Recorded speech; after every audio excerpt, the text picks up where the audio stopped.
Hi, Alan Stratton from Woodturning. Recently I was asked to do a remote demonstration with a series of fast projects. Now, I've decided to share one of those with you today. This is a honey dipper. It's only somewhere in the 10 to 20 minute range. The design is not fixed, but essentially to be a honey dipper you need an end with grooves that will accumulate honey and hold it long enough that you can drizzle it over your cereal in the morning. Other than that, anything goes. I decided to put a little burn line in the handle and make it fairly short. You can make the grooves deeper if you want, but that is up to your time budget. So let's turn this honey dipper for a sweet treat. I dug this piece of wood from my discard pile. It appears to be some sort of maple, which is great. I want a close-grained wood that is not smelly. Walnut and other exotics just will not do. It looks like this was prepared for some other project, but it had a crack that was treated with CA glue.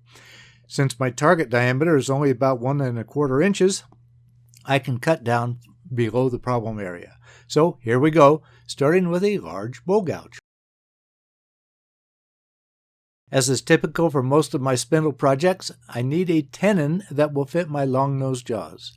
These do not need a dovetail, so I will make the tenon a bit longer for a good hold.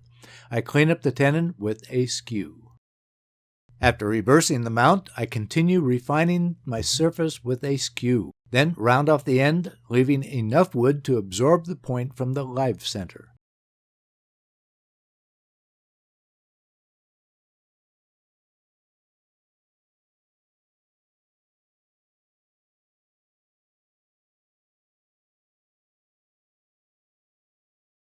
Then switch to a parting tool to cut grooves for the honey. My tool is 1/8 inch thick. I will cut a double width groove about 1/4 inch deep. Then measure over 2 tool widths for the next groove. And then the next. I like 3 grooves.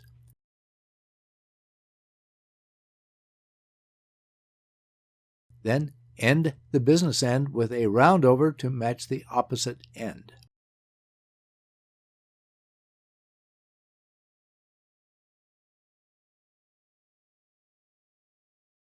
Then form a bead to reinforce the joint between the grooved portion and the handle.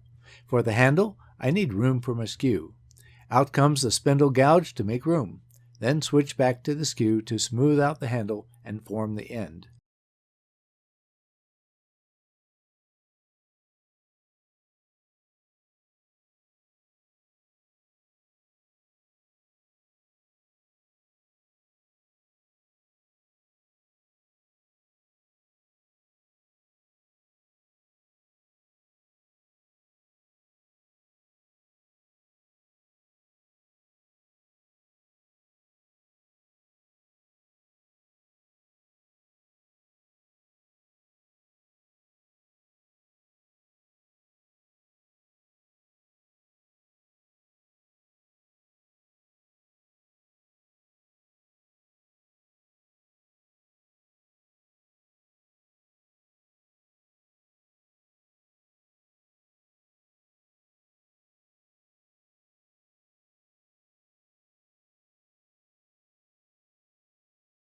Now sand off sharp corners.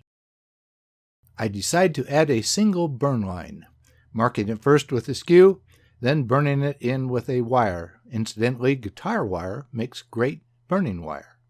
I go over that area again with fine sandpaper to eliminate any sharp edges on the burn area.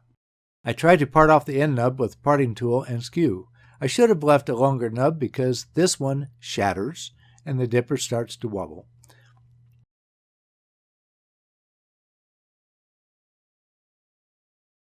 But it is still strong enough to sand the very end and then rub in beeswax and mineral oil mixture. This is a perfect food-safe finish for this project. Honey and beeswax go well for a honey dipper. It finally separates. With just a trifle more cleanup, I'm done.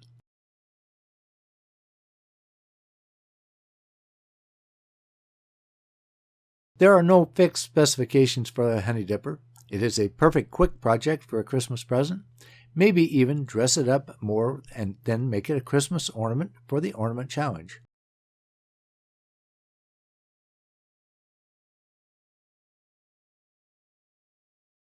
Please give this video a thumbs up and subscribe to my website as well as on YouTube. When you subscribe to my website, I email when there's a new video. This is a more reliable process than YouTube's wandering recommendations. Please tell your friends about my weekly videos. I appreciate your comments and questions. Please wear your full face shield whenever the lathe is running. Yes, I nag. It is worth it if I can save one of you some pain.